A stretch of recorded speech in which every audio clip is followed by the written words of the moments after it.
Hello, hello, hello. Welcome back to the Fresh Orange podcast, a name that is universally loved and none of you have any problem with.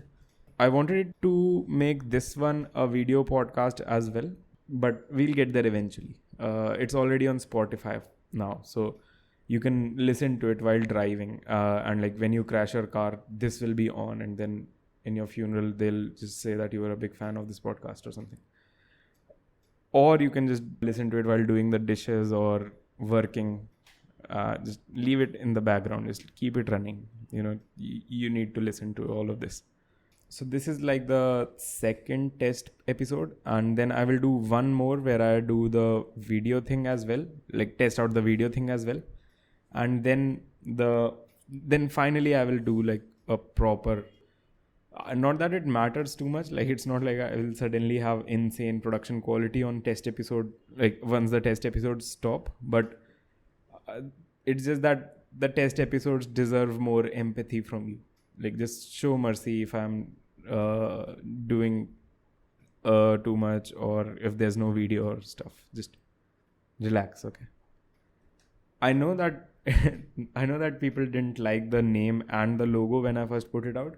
So the logo thing, I get it. I don't like it either. I have asked someone else to make it for me, and like he's a very talented like guy. He's very good at making, like he makes just really cool art. So I'll put him up on my story once the design is done.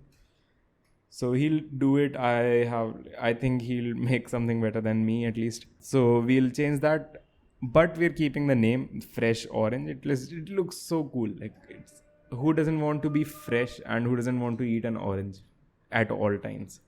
So we're keeping the name Fresh Orange, and you will come to fall in love with it eventually. Just trust me on this one. So the thing is, I didn't have a nice logo beforehand, and I didn't have a lot of time. Or I didn't devote myself. I didn't allow myself to spend a lot of time on the name and stuff, because uh, it's it's how I approach projects at this point. Uh, so I have been trying to do creative projects for a while, right? It could be making content, or it could be starting a shitty company or something. I've been doing that since I was in class 9, I think. So how I used to approach these things initially was I would just create a logo. So I'd spend hours on Canva creating a logo. Then I'd spend hours thinking through a name, debating a name, and then making sure it was like the perfect name I could come up with, right? And then by the time I had a name and a logo, it I had it felt like I had made some progress in the project, but I hadn't really put anything out. And the only feedback I had received at that point, I would have received at that point, would have been my parents or my friends telling me that yeah, the logo looks cool or something. And half the time the logo didn't look cool as well. So what I and then those projects didn't go anywhere, of course. So what I started doing after that, like after a while, was I would just approach the projects with the intention of getting things out and in front of somebody who doesn't know me as soon as possible, and then all of the fringe stuff would just take care of itself, basically, like the logos and the names and stuff. We'll cross that bridge when we get there. Let's just get people to see this shit as soon as possible. And that has served me well. Like it, I'm not super popular or I'm not successful at all right now, but at least now I can make things and put things out consistently without sort of giving myself this illusion of progress. So I did that, and I think I went a little too hard on the other end of the spectrum as well, because then now I'm just sitting here with a podcast that I named in like 5 minutes or something, and the name that everyone loves. So yeah, that's there. But we're keeping the name Fresh Orange. I think it looks cool. a lot of you had a lot to say about it. The only person who came the closest possible to getting me to change the name was this one girl who who DM'd me saying that wait, I'll just read it out. She got back to me and she said, feels like the podcast is about hygiene of vulva. Please change this derogatory name. so so yeah, that was the closest I came to reconsidering the name of the podcast, because I was like, okay, this shouldn't be happening. I'll just but then now this is what the podcast is about. So welcome to the Fresh Orange podcast. Today we're going to be talking about the pH balance.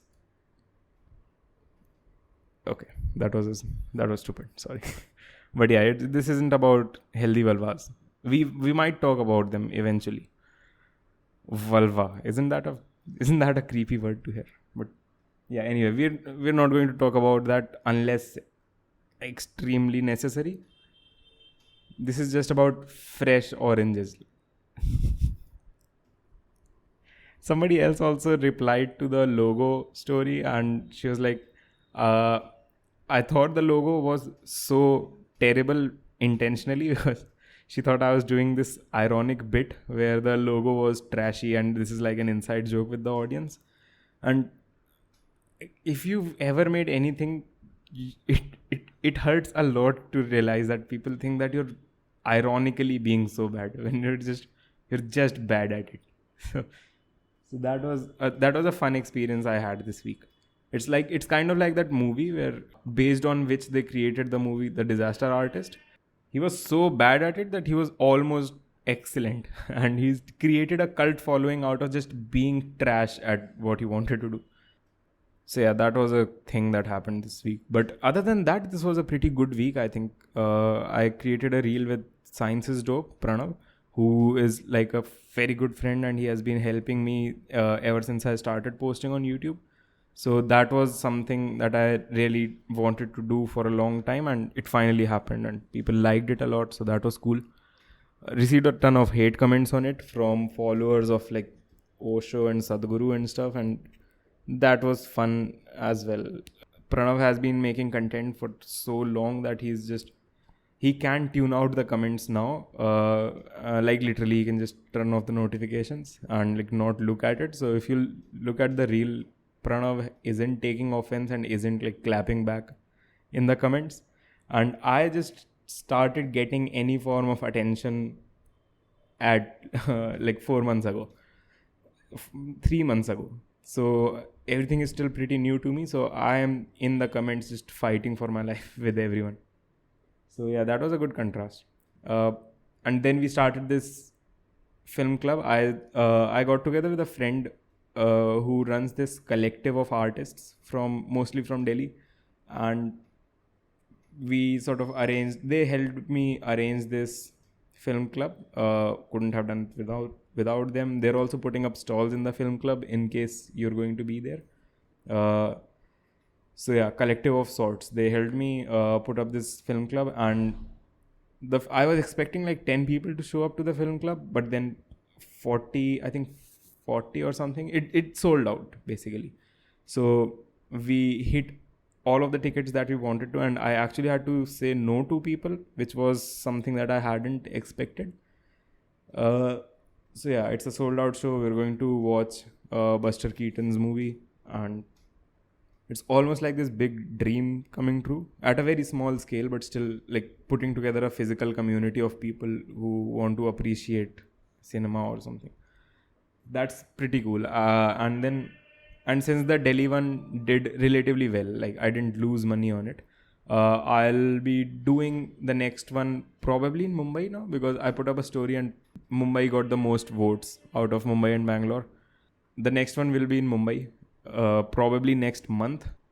Then we'll see how it grows. I'm just excited to be doing this physical sort of community thing finally. So I was reading this book by Murakami called Novelist as a Vocation, in which he talks about it's just a collection of essays about his process of writing, how he approaches it, and his sort of advice for writers and stuff. I'm not trying to write a novel. I was just interested in what he had to say. one of the things that stuck with me was how his writing process makes sure that he never hits like a writing block. And as someone who has a writing block almost every week, it was really cool to see that this man doesn't hit it. And the reason he doesn't hit a writing block is because he just writes when he really wants to. And since there is a lot that he has spent a lot of time thinking about what he wants to write to, and it's all been sort of like almost like bubbling up inside of him, he's able to consistently put it out on paper. And that is extremely sort of lucky for him, because he grew up in a generation of writers where they didn't have to post on TikTok every day, or they lose their reach completely. Having that luxury to write whenever you want to, that's pretty cool, because I write every week. And like, if I don't, not comparing myself to Murakami, by the way, I'm nowhere close to a good writer like that. But if I am a bad example, let's say somebody who's actually a good novel writer, and he doesn't have an audience, neither does he have the sort of capital to self-publish, self-market and stuff, he probably has no chance at getting published unless he makes a lot of industry connects somehow, right? And the only shot that he can have then, today at least, is by sort of building up an audience and like a following, so that the publishing house knows that okay, this is a guy that people are standing behind, so we'll not lose money on him at least. I don't know. I think that must harm art in some way. Like, eventually, this generation of writers and generation of artists like Murakami, who have the luxury to make their art when they feel like it, eventually they will all die off, right? And then the next sort of generation of writers would be from those who either had the capital all their life that allowed them to sort of pursue art, or those who had to create a YouTube video every week for 10 years before they had enough followers and money to sort of pursue their art without thinking about the time limits and stuff. I guess pursuing like YouTube for 10 years straight would harm a really good writer, because then they would become YouTube writers at that point, right? I don't know. I mean, I might just be extremely stupid here. It's not like I am a very talented art critic or something. I'm just interested. It's just interesting to see how this will grow. This might just be me, but have you seen how the best creators online are extremely inconsistent? For example, the clearest distinction that comes to mind is ContraPoints and PhilosophyTube. So both of them make philosophical videos, video essays. They have a lot of costume designs. They discuss socially important topics, right? And they make very opinionated essays. Both of them have a lot of similarities in their content, but then what PhilosophyTube does is that she posts consistently. She never misses a deadline. She is, I think, every month or so she's posting, right? And whereas ContraPoints posts like once every 4 months, and she doesn't really do a lot of content otherwise. And while both of them have a lot of similarities, I think ContraPoints always just beats PhilosophyTube when it comes to the quality of the stuff they put out, because ContraPoints basically does make art. Like, if you've seen the video on Envy, you can watch it, you can rewatch it for the next 4 months while she comes up with something new. Whereas you can't do that for PhilosophyTube. You can rewatch it like twice or thrice, maybe, after which it loses sort of its rewatchability. And that is when PhilosophyTube herself is an excellent writer, right? When you go into even sort of worse forms of content, you will get people like Logan Paul or PewDiePie, who post extremely consistently. I'm not sure if PewDiePie does anymore, but who post extremely consistently, but then their work has no sort of rewatchability or no timelessness at all. But the algorithm loves it. So it pushes Logan Paul to every single child whose parents earn enough to buy his shitty energy drink. So what the algorithm likes, and what at least what Murakami describes in this book, Novelist as a Vocation, as what's needed for making good art, both of them are almost contradictory to each other, right? And still you can't really make art as an independent artist unless you are either born rich or you do what the algorithm tells you to, and get up to a level where you can actually pursue your art. So I don't know, it will probably ruin a lot of artistic careers in this sense. And also I'm not in the race. I don't see myself as an artist.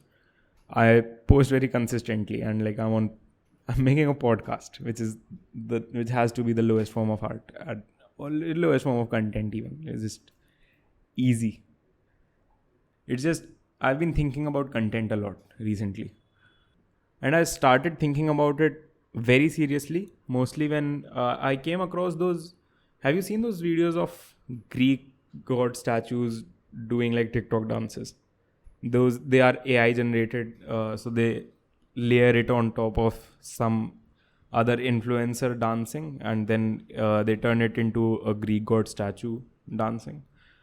And it's interesting. It's very good to watch, but I don't want to sound like a snob, but a part of enjoying any sort of art form is also knowing in the background that this was made by another human. Like another human being had the talent, patience, wisdom to write this really great book or to direct this insanely moving movie.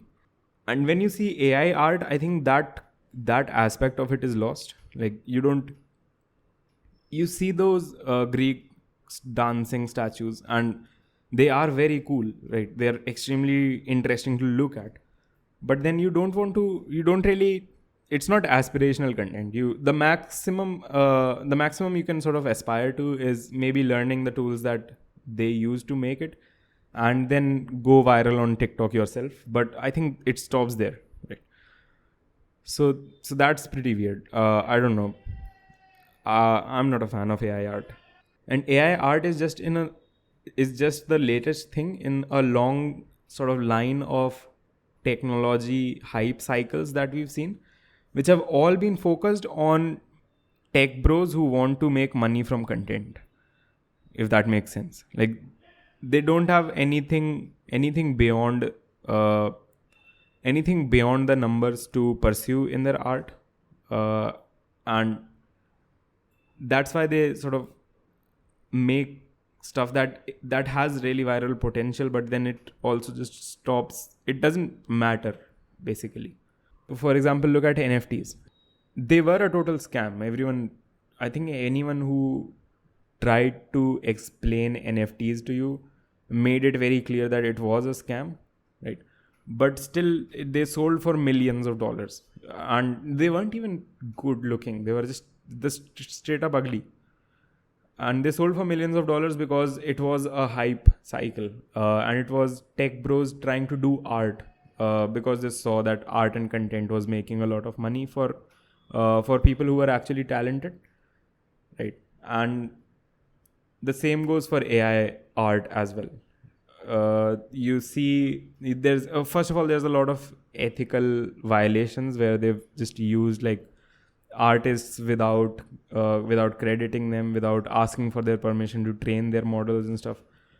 And other than that, not it's not a human endeavor. And I think part of what makes art interesting or meaningful is that is that somebody else made it. I don't know, man. Maybe I don't know. Maybe this is the dominant sort of opinion, and I am just too checked out to actually know that. If that's the case, I don't know. Sorry. AI art is also getting into the movies. If you've seen that, I'm really happy to see that the SAG protesters are still going so strong.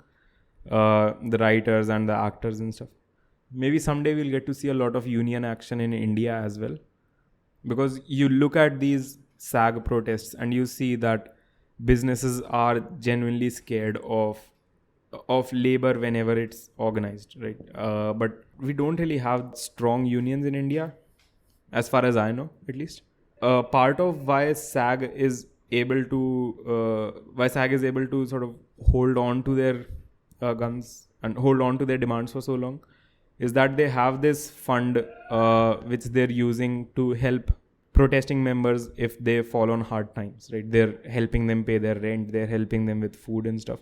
I'm not sure if we can afford a fund that deep. We usually see unions as a blue collar thing, like it's something that poor people do, is in our in our collective opinions.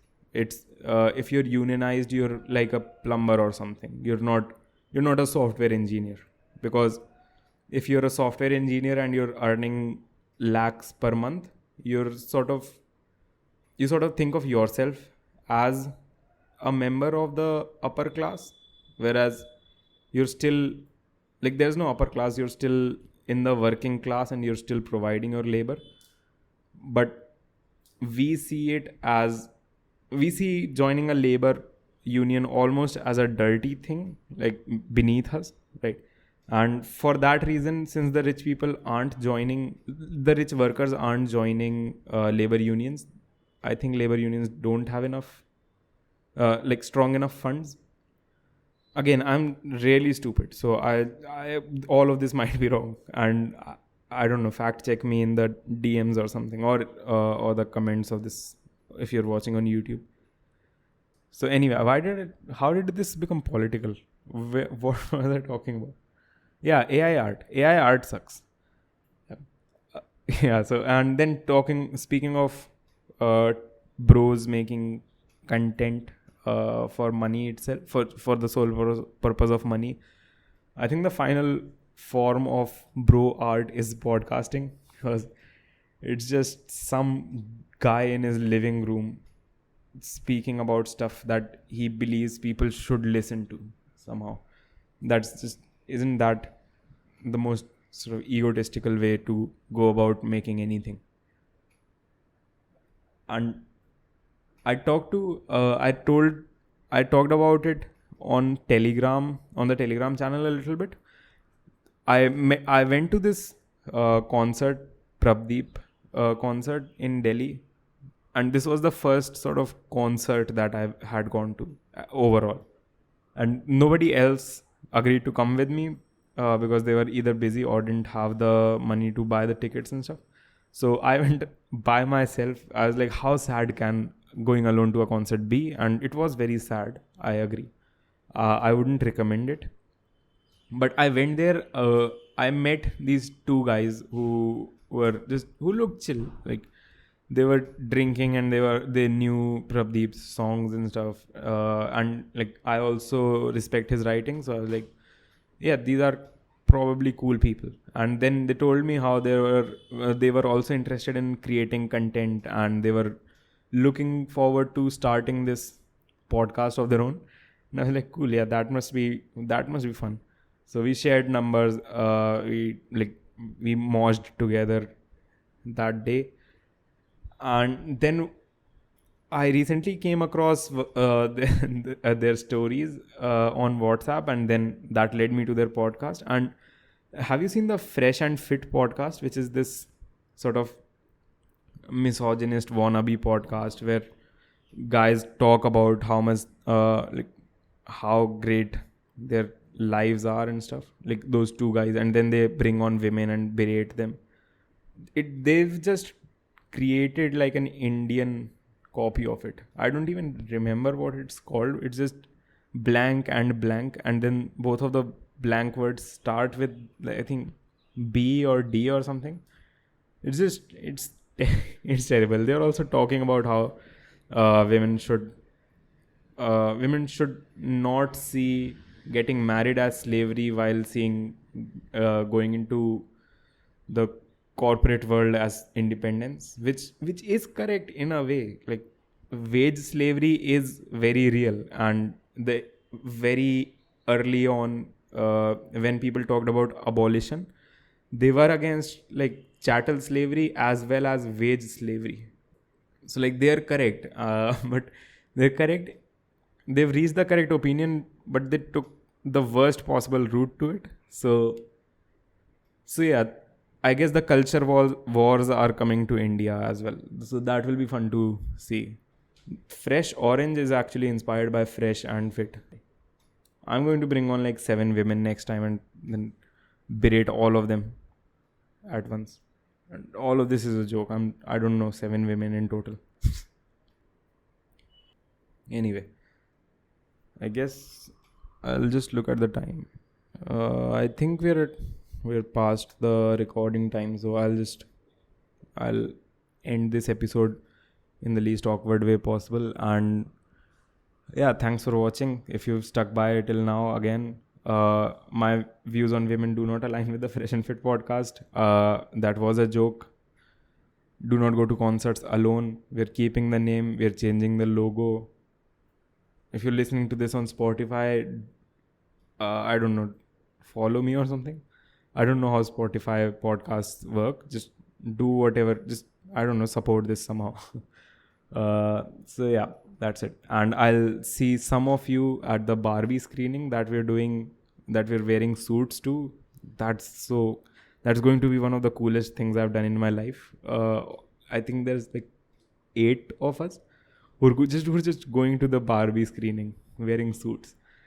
And then I'll see more of you in the next reel, which will be out this Saturday, and it is not about Instagram because nobody ever votes for Instagram. Okay, what would be a less awkward way to end this? Like, imagine if this podcast was just suddenly cut away and then you didn't know what I was